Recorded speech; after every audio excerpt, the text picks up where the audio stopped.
নমস্কার বন্ধুরা, ভারতের কাছে আবারও কিন্তু হেরে গেল জিম্বাবুয়ে। আর ভারত প্রত্যেকবারই কিন্তু নিজেদেরকে প্রমাণ করে আসে যে তারা যে কোনো টিম নিয়ে খেললে যে কোনো দলকে তারা হারাতে পারে। তারা যখন প্রথম ম্যাচে হেরে গিয়েছিল অনেক সমালোচনা হয়েছিল যে ভারতের এই টিমটা হয়তো ঠিকঠাক ভাবে নিজেদেরকে মেলে ধরতে পারছে না, কিন্তু না, দ্বিতীয় ম্যাচে তারা করেছিল পাহাড় প্রমাণ রান। তারা 230-এর উপর রান সংগ্রহ করেছিল এবং দ্বিতীয় ম্যাচে তারা 100 রানের জয়লাভ করেছিল। আজকের তারা কিন্তু আবারও জয়লাভ করেছে, জিম্বাবুয়েকে হারিয়ে দিয়েছে 23 রানে। প্রথমে ব্যাট করে নির্ধারিত 20 ওভারের 4 উইকেটের বিনিময়ে তারা সংগ্রহ করে 182 রান। ভারতের তরফ থেকে শুভমান গিল তিনি 66 রান সংগ্রহ করেন।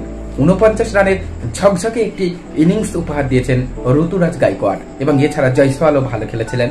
জিম্বাবুয়ের তরফ থেকে 2টি করে উইকেট সংগ্রহ করেছেন সিকান্দার রাজা এবং মুজারাবানি। ভারতের তরফ থেকে যে স্কোর দাঁড় করিয়েছিল ভারতীয় ব্যাটাররা, সত্যি তা কিন্তু অনবদ্য একটি স্কোর যা জিম্বাবুয়ে সংগ্রহ করতে পারেনি। তারা নির্ধারিত 20 ওভারে 6 উইকেটের বিনিময়ে 159 রান সংগ্রহ করেছে এবং 23 রানে পরাজিত হয়েছে।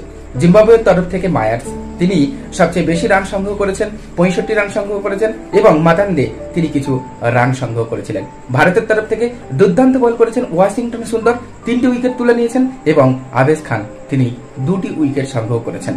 আজকের ভারতীয় এই টিমে শিবম দুবে, জয়সওয়াল এবং তার সঙ্গে সঙ্গে সঞ্জু স্যামসন তারা 3 জন কিন্তু খেলেছিলেন এবং ভারতের টিম আরো বেশি মজবুত হয়েছিল এই 3 জনের খেলার কারণে। যদিও শিবম দুবে এবং সঞ্জু স্যামসন ঠিক সেইভাবে ব্যাট করতে হয়নি, কারণ তার আগে নির্ধারিত 20 ওভার প্রায় শেষ হয়ে গিয়েছিল। সঞ্জু স্যামসন মাত্র 12 রান সংগ্রহ করেছিলেন এবং শিবম দুবেকে মাঠে ব্যাট করার জন্য আসতে হয়নি। যাই হোক বন্ধুরা, ভারত কিন্তু বারবার প্রমাণ করে এবং কোনো প্রকার অপমানের জবাব দিতে তারা কোনোভাবে কার্পণ্য করে না, সেটি কিন্তু বারবার তারা দেখিয়ে দিয়ে চলেছে। এবং ভারতের বেঞ্চে বসা ছেলেরা তারা যে কেমন খেলতে পারে তা কিন্তু বারবার তারা দেখিয়েছে ক্রিকেট বিশ্বকে। তারা বড় টিমের সঙ্গে যখন খেলে তখন পুরো শক্তির টিম নিয়ে খেলে, তারা যখন তুলনামূলকভাবে কম শক্তিশালী টিমের সঙ্গে খেলেন তখন একটু হলেও তাদের বেঞ্চে বসা ছেলেদেরকে খেলানোর চেষ্টা করেন। ভারতের টিমে বর্তমানে এত ভালো ভালো ব্যাটার এবং বোলারের আবির্ভাব ঘটেছে যে অদূর ভবিষ্যতেও ভারত কিন্তু সবসময় দারুণ পারফরমেন্স উপহার দেবে প্রত্যেকটি বিশ্বকাপের আসরে, প্রত্যেকটি ম্যাচে এবং প্রত্যেক সময়ে। এবং সমালোচনা, অপমান, প্রতিরোধ সমস্ত কিছুর জবাব তারা যথাযথভাবে দিয়ে চলবে। বন্ধুরা, আজকের ভিডিওটি এই পর্যন্ত।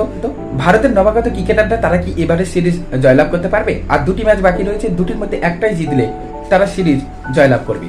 বন্ধুরা, আপনাদের মতামত আমাদের কমেন্ট বক্সে জানাবেন।